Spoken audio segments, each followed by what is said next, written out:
À quelques kilomètres de la ville de Pointe-Noire, à la fois ville du pétrole et capitale économique de la République du Congo, se trouve le village Mboukou. Ici, cela fait plus de 15 ans que l'exploitation pétrolière en offshore se fait à proximité des habitations. Le pétrole, pourtant véritable source de revenus du pays, n'a aucunement favorisé le développement des communautés riveraines de cette contrée.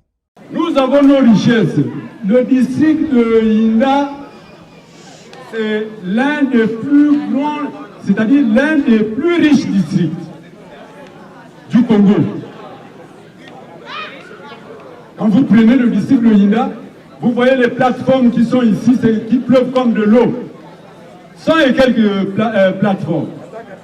Mais vous venez en Mboukou, vous commencez à Inda, juste en Mboukou, il n'y a pas la lumière, on est dans la sombreté. Et vous trouvez que ça c'est normal. C'est pas normal ça.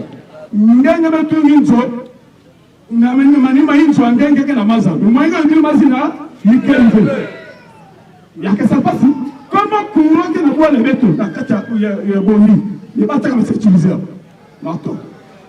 Est-ce que place n'a pas de lumière? Nous gouvernement qui est courant que la manima injonge, olengenge bénéficier à où ne pas kaka, mais ici kaka à côté, mais ça bénéficie de la courant. Non, là que ça passe. Depuis 2000, que Eni exploite en beaucoup, on ne bénéficie de rien. Pas d'eau, pas d'électricité, une situation qui a poussé la commission Justice et Paix à lancer en 2017, en collaboration avec les populations de ces villages pétroliers de la sous-préfecture d'Inda, la campagne Électricité pour tous, courant Samuna Betonios.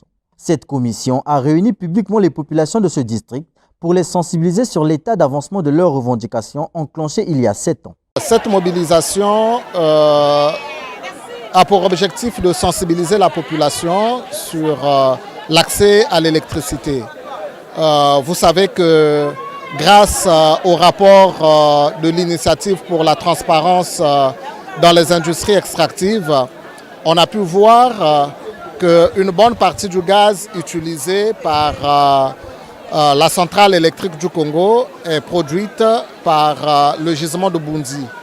Et que cette centrale électrique construite avec les revenus pétroliers et que malheureusement les populations riveraines des installations pétrolières n'ont pas accès à l'électricité. Et c'est essentiellement pour cela que nous avons sensibilisé les populations, que nous faisons ce plaidoyer afin que ces communautés riveraines aient accès à l'électricité. Rien n'a changé, aucun engagement pris du côté des pouvoirs publics et des sociétés pétrolières opérant dans cette zone. Électrifier ce district ne demande pas autant de sacrifices selon cette commission. Plusieurs possibilités existent pour favoriser l'accès à l'électricité ici. La présence de multiples opérateurs pétroliers et de sous-traitance en est une.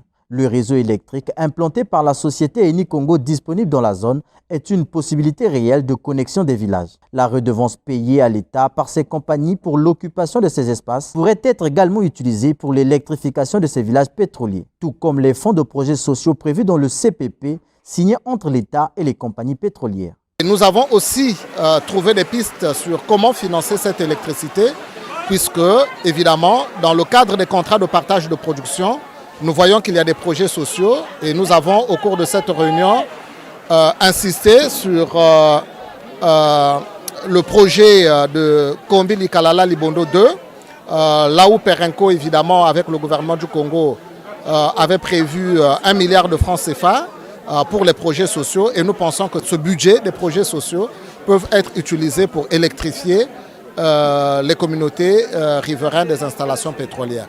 Mais il y a aussi la redevance superficielle qui peut être utilisée pour l'électrification des communautés riveraines. Et enfin, en 2022, le budget de l'État prévoit un excédent budgétaire de plus de 700 milliards de francs CFA.